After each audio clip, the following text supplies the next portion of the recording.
cannot serve both faith and fear. Welcome to the B-side. The times we are currently experiencing can give us pause. We have seen headlines that make us shake our heads, heard conversations that leave us unsettled, witnessed events that cause us to wonder what comes next. But we have seen hard times before. We have lived through uncertainty, endured loss. We have watched doors close that we thought would remain open forever, stood at hospital bedsides, lost loved ones, experienced disappointments we never saw coming, times of dread, trepidation, and agitation in ourselves and in others, and yet here we are, still standing, still breathing, believing. And I was thinking recently about something I have thought many times throughout my life. You cannot serve both faith and fear. Now, before we go any further, let me be clear. Fear is a natural emotion. It tells us to pay attention. It alerts us to danger. It can help protect us. Faith and fear, however, cannot sit on the same throne of your heart at the same time. One will always demand more authority than the other. Now, fear says, what if everything goes wrong? Faith says, what if God has already gone before me? Fear says, there's not enough. Faith says, there will always be enough. Fear says, I cannot handle this. Faith says, you do not have to handle it alone. Fear constantly points us toward what we might lose. Faith reminds us of what cannot be taken. And as women on the B side of life, we have gathered evidence. We are not operating on theory anymore. We have receipts. I know this personally. There was a time when I received news that changed everything in an instant. One moment I was moving through life as usual. The next, I was facing a health crisis I never saw coming. The kind of news that makes the room feel smaller. The kind of news that causes your heart to race before you even understand all of the details. And if I'm honest, fear showed up immediately, not next week, not tomorrow, immediately. Fear began asking questions. What if? What happens next? What if things don't work out? What if this changes everything? Perhaps you've had moments like that. Maybe yours was not a health challenge. Maybe it was financial. Maybe it was the loss of a relationship. Maybe it was watching someone that you love go through something that you couldn't fix. Whatever it was, fear arrived and then made itself comfortable. But here's what I learned. Fear is a terrible advisor. It talks constantly, but it rarely tells the truth. Fear always presents its worst case scenario as though it's a certainty. Faith, on the other hand, does not always shout. Faith often whispers. Faith says, take the next step. Faith says, trust me for today. Faith says, you do not need tomorrow's strength for today's assignment. And looking back now, I can tell you something with complete certainty. The things that carried me through that season were not certainty, control, or guarantees. It was faith.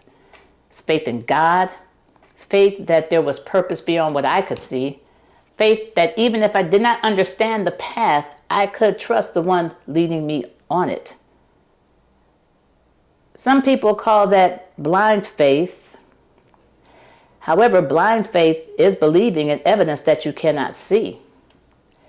Many of us on the B side, we don't have to operate with evidence. We have history, we have testimony, we have scars, we have stories.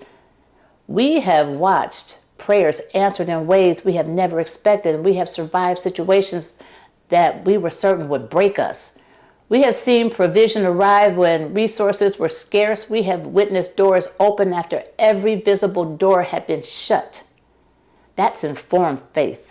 That's faith built upon experience and faith built upon remembrance, built upon a lifetime of seeing God's hand move in ways that could not always be explained, but could not be denied. Faith asks you to trust what has already proven itself over and over again. And for me, faith it's not wishful thinking. It's confidence that comes from knowing who has carried me before. And that's why I believe faith is not pretending everything is fine. We're not operating on theory anymore. As I said before, we have the receipts. We have survived things that should have crushed us. We have made it through seasons where the money was funny and the change was strange. When the diagnosis was frightening, the relationship ended, our children struggled, opportunities disappeared, and somehow a way was made. Not always the way we expected, not always the way that we wanted, but a way was made. That's why I believe faith is not pretending everything is fine. Faith is remembering who carried you when everything was not fine. Faith is not denying reality. Faith is deciding that reality is not the final authority. For many of us, fear has become a daily visitor. It arrives through our phones.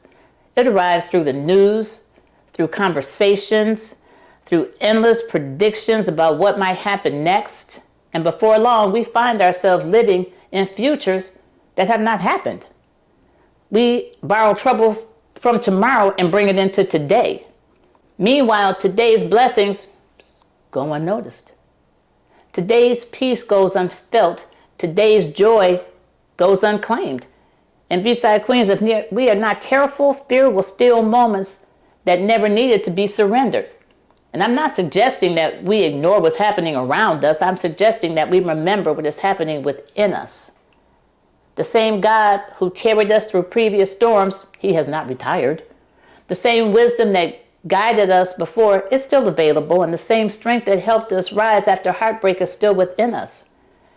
That faith that brought us this far is capable of carrying us farther still. Today, I want to encourage you to ask yourself a simple question. What am I feeding more, my faith or my fear? Because whatever you feed will grow. If you feed fear, it expands. If you feed faith, it strengthens. And in times like these, strengthening our faith may be one of the most important acts of self-care that we can perform. Remember, my queens, courage is not the absence of fear. Courage is choosing faith while fear is still present. And that choice made over and over again is what has brought many of us safely to the B-side. So let's stay on the B-side, because the record is not over yet.